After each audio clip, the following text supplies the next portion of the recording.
That's cool. Molly Gardner, man, she's a superwoman. I'm a Superman.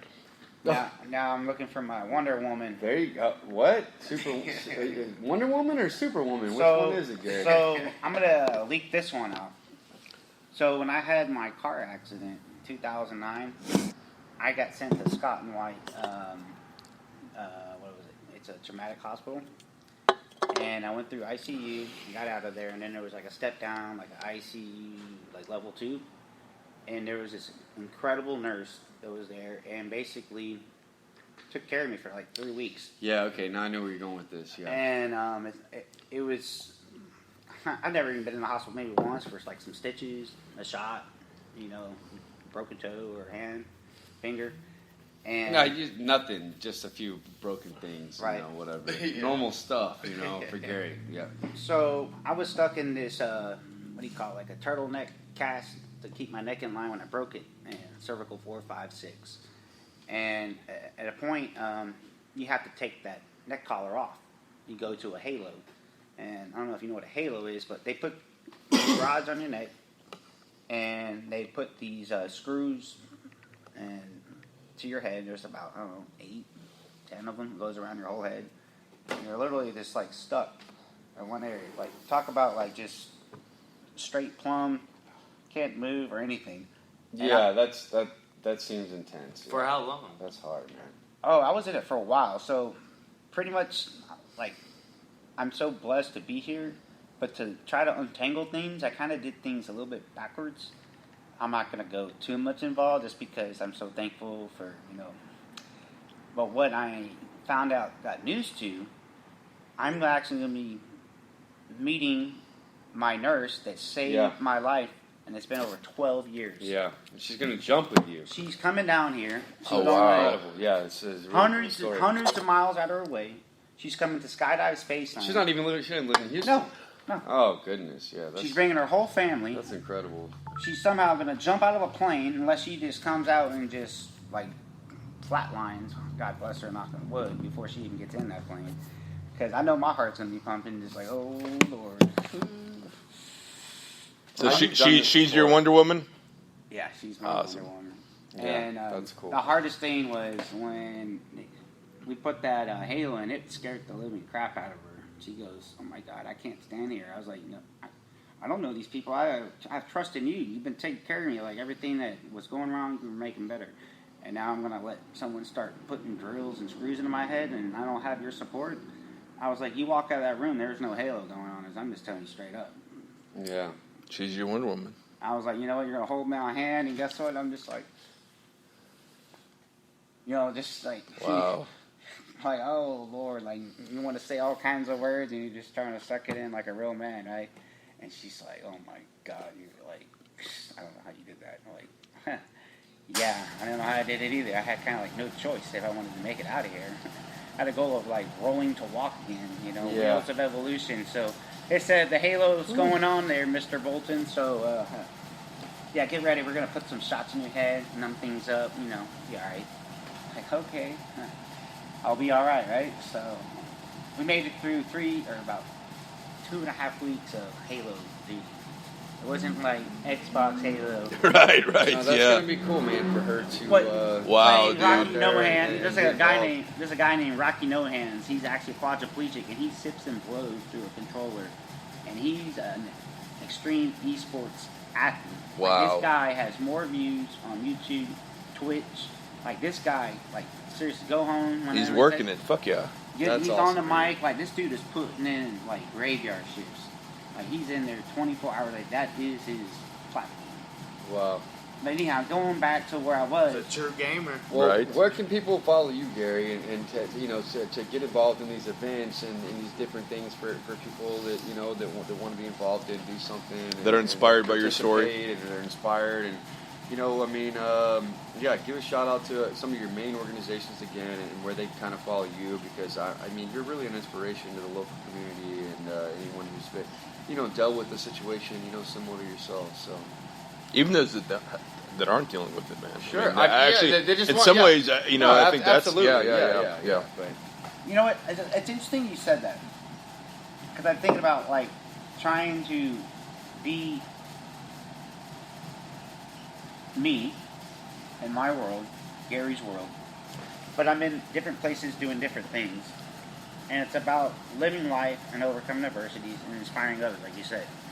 Whether it's traveling or if it's thinking about traveling or participating. Yeah. Participate. Traveling to your next destination in life. And it's just, that's what drives me to say, life's not over yet. No matter how hard it gets, I could have the hardest day, an emotional day, a frustrated day, a happy day. I just try to go back to the drawing board of like, where am I going? And it's never a straight line. It's never that way. Right. And it's always like a squiggly line. The road just keeps turning, like going to the mountains. And I'm trying to keep it concentrating on positiveness of just moving forward and soaring. I like to say soaring because it's about leadership, they need the leadership. They got to have a reason to, to look forward to things and to, feel like they're involved. But they're part of something. And I've had the opportunity to read some books. I've found some mentors. One of my newest mentors is his name is Brian Swift, aka the Quad Father. You know what the Godfather is. Yeah. The old Italian dad. Yeah. Well, he's the Quad Father. He's a really cool Irish guy, and he had an organization that he put together over years. He's actually been paralyzed for about 30-something years, and he became an inspiration to me. We had a lot of things connected. We saw things the same. We looked at things, as there's something better in this world. Yeah, of course. And he's actually been. When people get involved together, you can only do so much, Gary. But when you get together with other people, and then you get supporters and teammates, and that's when you really can make something happen, man. You get that think tank together, and it's hard to do anything by yourself, man. So you guys got to form a group, like. And you asked how to find me. I'm gonna get to that. But this skydive thing, I nominated him as this year's beneficiary as well. It was the United Spinal Association of Houston was our first one. This year is SOAR Nonprofit. It stands for Swift Outdoor Accessible Recreation. Yeah. And he says, Gary, you feel like you like to, do adventures, or you like to be outdoors, you like recreation. I'm like, yeah, man, that's what gives me hope to get, gives me like, I want to do stuff, there's only so many things I can do, I'm going to want to do it to the fullest. And you're doing things that some people that can do those things aren't doing. And that's where... Me and John are fully capable of jumping out of an airplane, and we're not doing it. So, like, dude, you're like, beyond, you're even like, pushing it to the limit, man. True. And I thought that he's impacted me so much. I think doing what I'm doing, if I was to add him to the funnel of inspiration or a community for people with disabilities, that he would definitely be the new Christopher Reeves of today, like, honestly. And I wouldn't say hit rock bottom emotionally, but going through COVID, it was pretty hard. I was already dealing with some other stuff, the virus. Wasn't really... You're a social guy. I've never been put in lockdown, shutdown. I mean, I've been in detention, I've been grounded, I've been locked in a car, I've been, stuffed in a closet, I've been here. But, like, you have, like, a whole world order, lock your whole life down, and you can't go nowhere, and you have, curfews, like, what, is it a hurricane? Is it martial law? Yeah.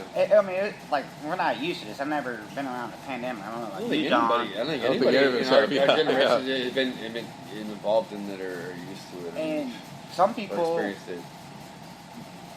Everybody handled it different. I mean, the media had a lot to do with it, politics. I mean, just HWO, World Health Organization. That's a good way to put it. People handled it differently. Whether they handled it to make money, or handled it to be safe, or handled it to just forget about it. Everybody handled it differently. It was fascinating. And what was one of our conversations I had was a topic was me being stuck, trapped, claustrophobic in one spot. I was so well game prepped for this. Like, can you imagine not leaving your house for days? Can't go nowhere, can't do this.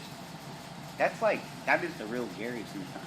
Right. So when me trying to like break out of the nest to go do stuff, it's it's like jumping through hoops sometimes. I mean, sometimes you just roll on out and take care of it. Some days the door doesn't want to open. Like, hey, you open the damn door. Right. Like, hey, you want to like start the band up? And it ain't gonna start itself.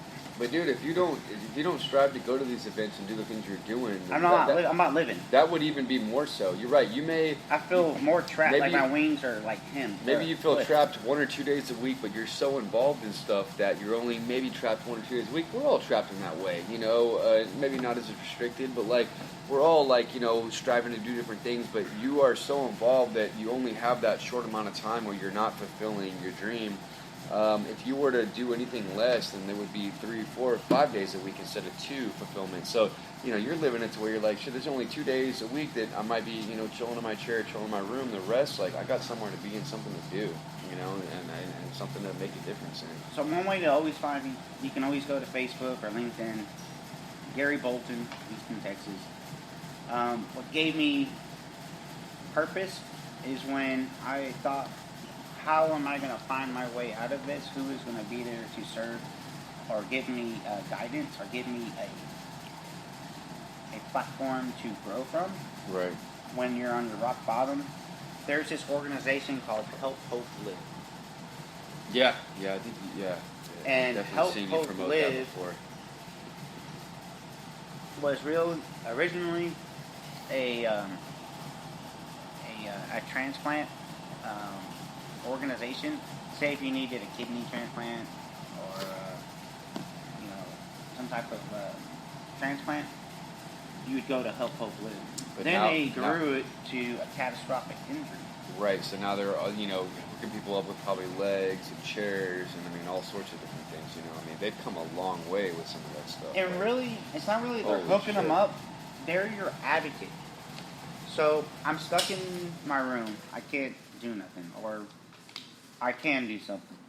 You can get in touch with Help Hope Live, and they will provide a nonprofit platform where you can upload your, your profile, put your name on there. You can start either reaching out for help for whatever you need. If you need health care, supplementation like caregivers or Right. adaptive equipment, or you need supplies. We all have insurance. Some of us do, some of them don't. Shit, insurance. But it's a joke, right? insurance It's like it is- never covers anything, right? You Right. pay for it, and somehow you're never covered. It's crazy. So when you need help and you don't know where to get it, you need some way to fundraise to get it. And I remember when I needed my first wheelchair, or I needed something like my first vehicle. I actually had to get some of y'all might have known me. I used to have when I was going to school, if you rode in a little short bus, there was something wrong. But There's something right. boats and hoes. Like Gary had a little a bus and a boat, man. He was rocking it out. The old little white little short party bus is what I called it. It was Yeah. an old Metro. Boats and hoes. I said, man, before I graduate, I gotta have the old little short white party bus, I guess, because I didn't get to ride in my short bus in high school, intermediate, or elementary. So I gotta figure out, the ropes around here. Yeah. And a handicapped vehicle is very expensive. He did all and only adaptive- imagine. modifications. It's Most people have minivans, right? So you got a Chrysler, you got a Honda, or you got a Toyota. And then you got to drop the floor. Then you got to put a ramp in it, and then you can roll in. To modify those vehicles, just to modify it costs more than the damn vehicle itself. Oh yeah, no, you're right. Your chair lift and your chair are worth way more than your van, Right. which is insane. Hey, when my when van- I'm rolling around with